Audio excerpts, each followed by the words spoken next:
돌아온 짱구 한동훈 보수 재편의 핵으로 떠오르고 있다.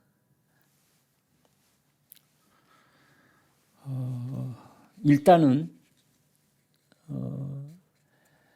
한동훈 무소속 후보가 부산 북갑에 당선이 됐는데 부산에 머물 사람이 아니고 이제 바로 여의도에 출근할 사람입니다.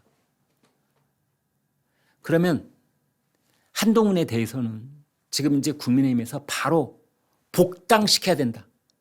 제명을 했지만 복당시켜야 된다는 논의가 소수파, 소장파 국회의원들, 그다음에 중도파 국회의원들 벌써 목소리가 나오기 시작하고 있습니다.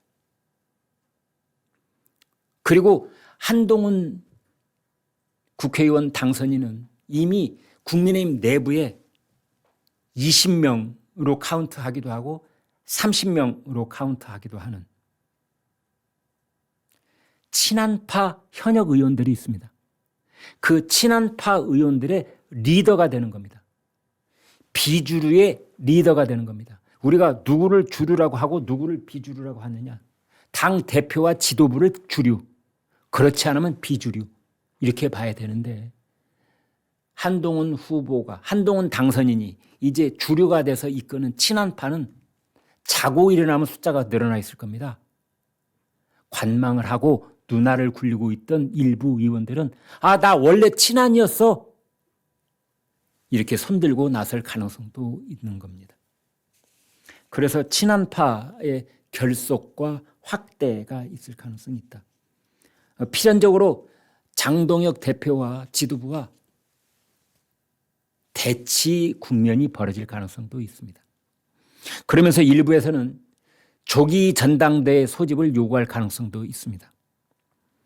그런 과정 속에 파열음이 생기기 시작하면 급기야 분당 얘기도 나눌 가능성이 있습니다.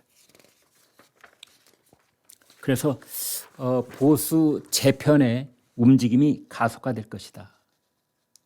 어제 여러분 기억하십니까? 어제 개표 초반에요. 민주당의 하정우가 무소속의 한동훈을 15%포인트 앞서고 있었습니다. 그래서 거기도 게임 끝났다고 했거든요. 왜? 서울에서 받은 충격이 워낙 커가지고 서울의 오세훈도 15%포인트, 10.6%포인트로 진다고 나왔는데 서울에서 오세훈은 30%포인트 차이 개표 초반에 부산 북갑의 한동훈은 15%포인트 차이. 국민의힘은 완전히 좌판 걷어야 되겠구나. 당 간판 내려야 되겠구나. 그런데 오늘 새벽 1시 54분에 역전에 성공을 했습니다. 한동훈 후보는 선거운동 기간 동안에도 물론이러니와 어제 당선이 확정된 후에 오늘 새벽에요. 북구를 발전시키겠다. 보수를 재건하겠다. 이재명 폭주를 제어하겠다 이랬습니다.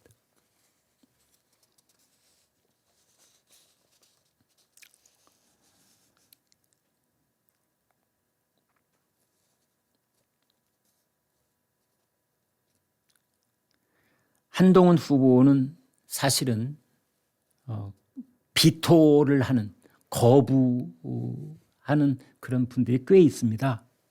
이게 지금 이제 한동훈 국회의원이 앞으로 극복해야 될 과제 중에 하나일 텐데요. 또 한동훈 후보는 부산에 연고도 없습니다. 또 서울 강남 출신 엘리트입니다. 또 본인에게는 강고한 검사 이미지도 있습니다. 그런데 이번에 선거 과정에서 길바닥에 주저앉아 아랑곳하지 않고 밥을 같이 먹는다든지 또 어린 학생들하고도 편하게 대화를 하는 모습 등으로 부정적 이미지를 상당히 탈피한 것이 아니냐 이런 분석도 있습니다. 하정우 후보에게는 이재명 대통령, 그다음에 이 지역구 출신 전재수 부산시장 후보 이런 사람들 전면에 내세웠고 박민식 국민의힘 후보도 당 지도부 이명박 대통령, 박근혜 대통령 이렇게 주위에서 힘을 받은 반면에 한동훈 후보는 그런 도움은 받지 못했지만 철저하게 골목을 누비면서 지역 주민과 밀착한 선거운동을 펼쳤던 것이 당선의 영광을 안게 된 것이 아니냐, 이런 분석도 있습니다. 지금 14곳 국회의원 선거 이번에 했잖아요. 미니 총선. 14곳 중에 대구 달성을 빼놓고 나머지 13곳은 전부 다 민주당 국회의원들이 있던 곳입니다. 그래서 13대 1이었던 전제 조건 하에 치러진 국회의원 재보궐선거였는데 한동훈 무소속, 여기도 보수 진영이라고 일단 분류를 한다면 9대 5가 됐습니다. 국민의힘 쪽이, 보수 쪽이 무려 5석을 차지했습니다. 자, 광역단체장 국민의힘 차지한 곳 서울, 대구, 경북, 경남 이렇게 4곳입니다. 그리고 나머지 경기, 인천, 부산, 울산, 대전, 세종, 충남, 충북, 전남, 광주, 전북, 강원, 제주 12곳을 민주당이 차지했습니다. 전라북도가 무소속 김관영 후보가 유력하다라는 얘기들을 많이 해서 저희가 11대 4 이런 표현들을 참 많이 써왔는데요. 그래서 저희가 제목을 잠시 보였습니다만 12대 4가 됐습니다.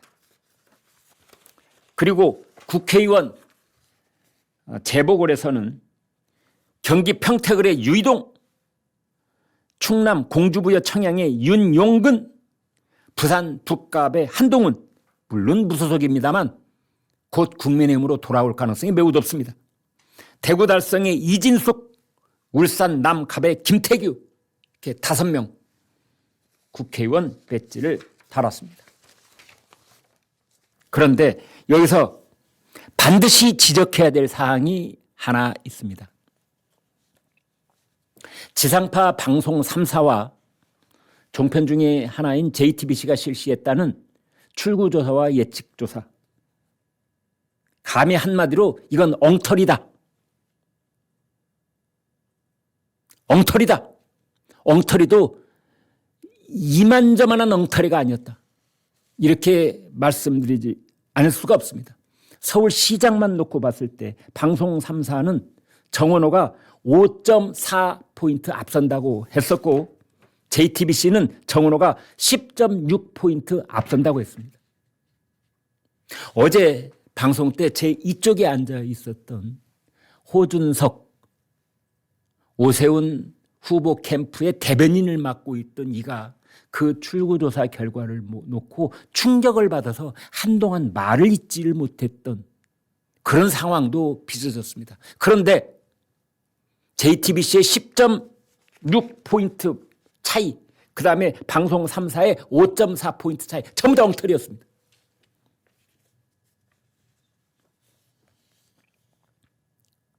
경남지사 후보들을 놓고 방송 3사는 민주당의 김경수가 국힘의 박완수에게 8.6포인트 앞선다고 그랬습니다. 8.6포인트 앞선다고 그랬습니다. 결과는 국힘의 박완수 당선입니다.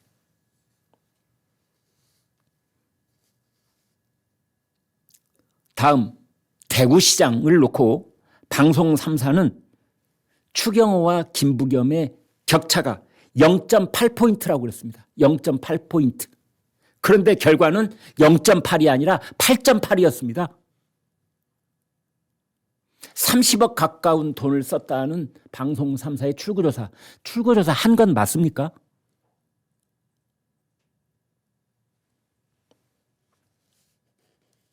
전북지사 출구조사 역시 민주당과 무소속 격차가 2.2포인트라고 했는데 결과는 9.44포인트였습니다. 전라북도에 가서 출구조사 한 것 맞습니까? 평택을에 대해서도, 경기도 평택을 국회의원 선거에 대해서도 조국이 1등 한다고 그랬습니다. 결과는 조국은 낙선을 하고 유이동이 당선이 됐습니다.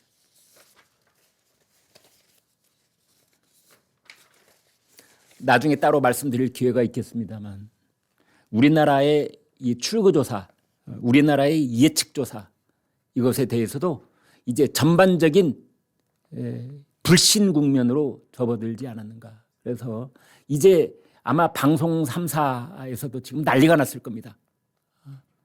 이런 출구조사를 계속해야 될지. 아마 방송 3사에서 공동으로 국민들께 사과 방송을 해야 된다고 저는 생각을 합니다.